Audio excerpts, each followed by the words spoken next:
Salut les jeunes, salut les moins jeunes. On se retrouve donc pour ce débrief PSG Strasbourg avec le sourire, même si pendant toute la durée du match, j'ai pas eu forcément que le sourire. Faut dire qu'il y a des périodes où on n'était pas loin de s'endormir. C'était pas un match extraordinaire. Comme on s'y attendait, je pense que je suis pas le seul à avoir eu peur d'avoir un match un petit peu soporifique. Mais bon, on commençait la soirée avec l'annonce de la prolongation de Marco Verratti. C'était pas une surprise, comme pour la suite avec Marquinhos, sûrement Messi.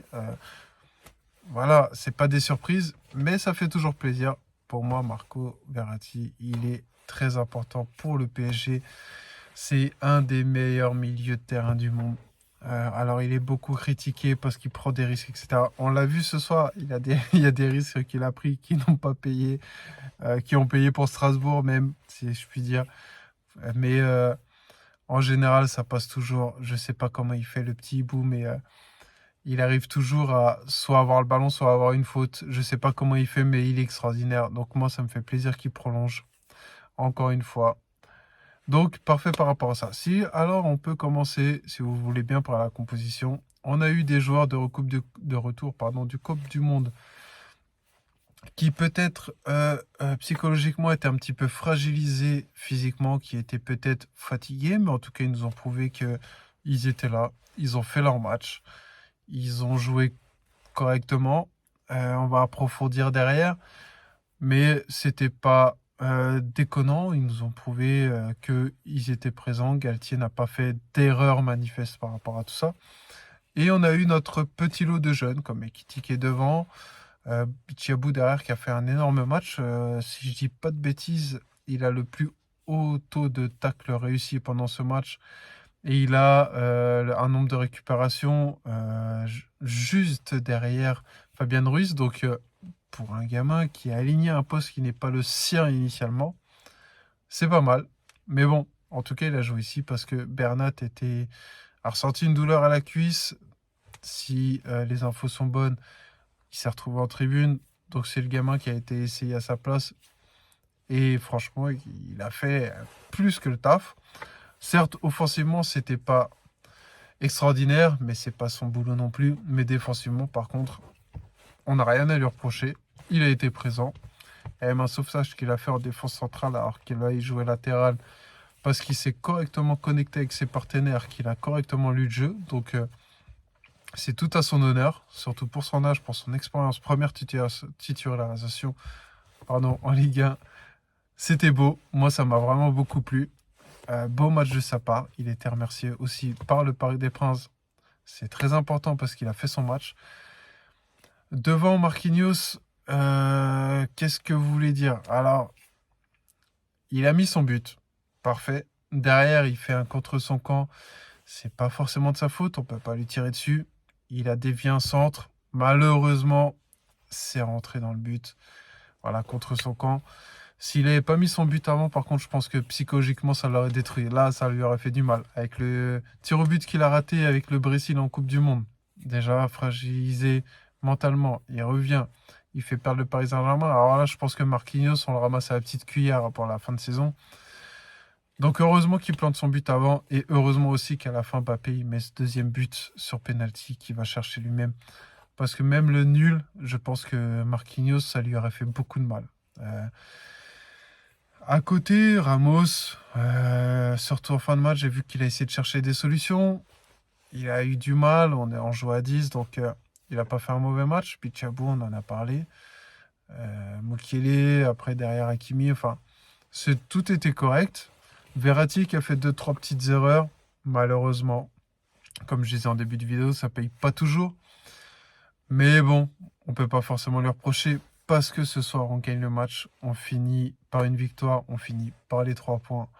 Donc à partir du moment où tu gagnes le match, on va dire que les erreurs, elles sont moins remarquées parce que le principal est là. Donc pour l'instant, on va s'arrêter là-dessus. Il faut que tout continue dans la même lancée. Je vous rappelle qu'on est toujours invaincu.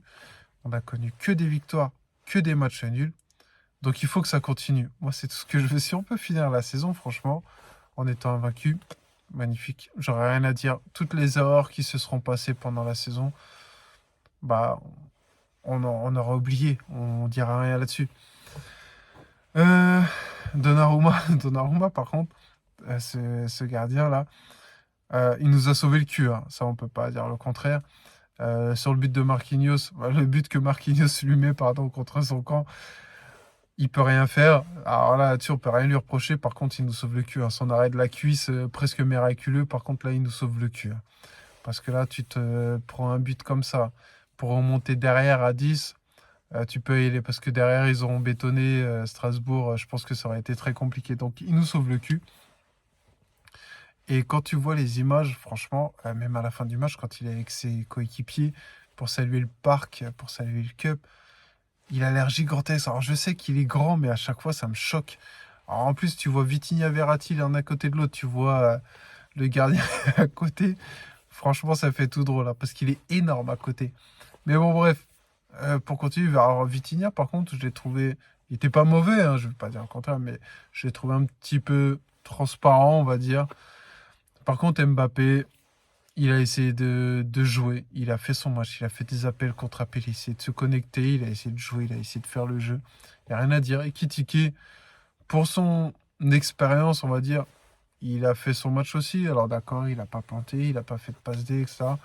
Mais il a essayé. C'était très compliqué pour lui ce soir de se mettre en jambe, de se mettre dans le jeu.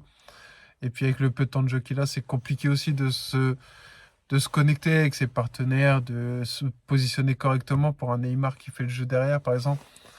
On peut pas tomber dessus parce que c'est compliqué de se mettre dedans. Il a fait une interview, il assume, comme il l'a dit, les attentes qu'on place en lui, les attentes que par rapport au prix de son transfert, etc. Mais faut pas oublier que c'est compliqué de se mettre en place dans une équipe comme ça, comme celle-là, le Paris Saint-Germain, avec les joueurs qu'il y a. Là, il joue à peu près à la place de Messi, parce que si Messi avait été là, bien sûr qu'il n'aurait pas joué. Donc, il faut pas attendre du petit Hugo qui fasse du Messi, même si c'est remanié. Vous savez très bien ce que je veux dire, c'est pas facile. Donc, il a gratté du temps de jeu. J'espère que ça lui a fait du bien. J'espère qu'il nous montrera des choses encore plus belles pour l'avenir. Donc, Ekitike continue, c'est tout ce que j'ai à dire. Neymar, alors Neymar, vous avez vu le match comme moi, je pense. En tout cas, si vous n'avez pas vu le match, bah écoutez, Neymar, il fait sa passe D sur le coup de pied arrêté, sur la tête de Marquinhos, premier but du match. Il fait pas un mauvais match. Franchement, c'est le Neymar qu'on avait vu la saison d'avant, la saison encore d'avant. Il redescend au milieu de terrain, il redescend vachement bas pour essayer de remonter le ballon, pour essayer de se connecter, pour essayer de faire des décalages. Et on sait très bien qu'il dégoupille facilement parce que déjà, il se fatigue physiquement à faire ça, à dribbler. Il a fait des dribbles, franchement, rien à dire. Le petit pont sur le joueur de Strasbourg, c'était pas gentil, mais il dribble, il remonte le ballon, il fait des passes, il fait le jeu. En plus, derrière, il se mange des fautes et des fautes et des fautes. Il prend des coups partout. Il n'y a aucune sanction pour l'adversaire. Donc Neymar qui se fatigue physiquement, mentalement, qui prend des coups, on sait qu'il dégoupille. On ne peut pas forcément lui reprocher parce que, encore une fois, je ne remets pas en cause l'arbitrage. J'ai pas envie de remettre en cause l'arbitrage en tout cas. Mais pour moi, je pense que tous les coups qu'il a pris, ça méritait un jaune depuis longtemps parce que Neymar, la petite faute qu'il fait dès la première fois, c'est jaune direct. Là, le jaune qui prend le deuxième sur le penalty, il n'y a rien à dire. Là, bien sûr, il y a carton rouge derrière, vu qu'il y a le premier. Il n'y a rien à dire parce que c'est bête ce qu'il va faire. Il va se jeter alors qu'il n'y a absolument rien devant les yeux de l'arbitre, sous les yeux de l'arbitre. Et de toute façon, maintenant, on a la VAR. Donc, même si l'arbitre ne l'avait pas vu, je suis presque sûr et certain que derrière, ça sera monté parce qu'il n'y a absolument aucun contact. Si l'arbitre siffle penalty, il va regarder la VAR, carton jaune pour Neymar, rouge, pareil. Donc, c'est un geste inutile et bête de la part du Ney. Mais c'est totalement mérité. Là-dessus, on n'a rien à dire. En tout cas, moi, c'est ce que je ressens quand j'ai vu la ralenti. C'est mérité. Donc, il sort. On se retrouve à 10. Et malgré qu'on soit à 10, on a eu plusieurs minutes qui se sont enchaînées à chaque fois. Où ça pousse, ça pousse. On perd le ballon. Légère contre-attaque. Et ça remonte. Et ça pousse, ça pousse. Et à ce moment-là, je me suis dit, putain, le petit Kylian, il peut encore le faire. J'ai pas envie de dire de bêtises, mais ce gamin, il est capable de le faire. Et je regardais le match avec ma femme et je lui dis, il va le planter son but. Et puis le temps passe, au bout d'un moment, je me suis dit, ça y est, c'est fini, c'est mort. Et il va chercher ce penalty. Franchement, ce gamin, il est énorme. Et derrière, il va transformer son penalty. Qu'est-ce que vous voulez dire de plus? Il sort d'une finale de Coupe du Monde. Tout le monde se dit peut-être qu'il est fatigué psychologiquement, peut-être qu'il est fatigué physiquement, mais il va chercher son but. Franchement, c'est énorme. Donc, le chant que les supporters parisiens lui ont fait, le Cup, les Ultras, franchement, merci. Même si moi, j'ai rien à dire, j'ai rien à remercier, mais moi, ça me fait plaisir parce que ça faisait longtemps que j'attendais ça. Parce que tout ce qu'il nous apportait déjà la saison dernière, que ce soit en Ligue 1 ou en Ligue des Champions, il le méritait déjà. Il a prolongé avec nous. Il le méritait.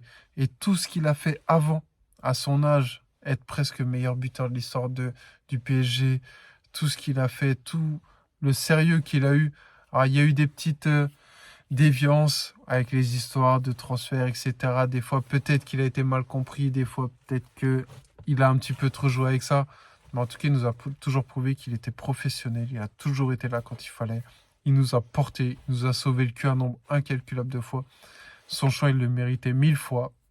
Donc, merci tout simplement au Cup. Merci aux Ultras. Ça a dû lui faire plaisir. Et moi, en tout cas, ça m'a fait plaisir. Donc, en tant que supporter parisien, je pense que je ne suis pas le seul. Tant mieux pour lui. Il a encore été chercher un exploit encore ce soir. Donc, Kylian, rien à dire. Encore une fois, rien à dire.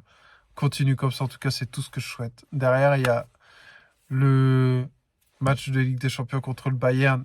Donc, faire jouer les jeunes, c'est très bien. Derrière, on les fera pas jouer contre le Bayern en Ligue des Champions, j'espère bien. En tout cas, même contre Lens, ça va être compliqué parce que Lens, c'est notre dauphin.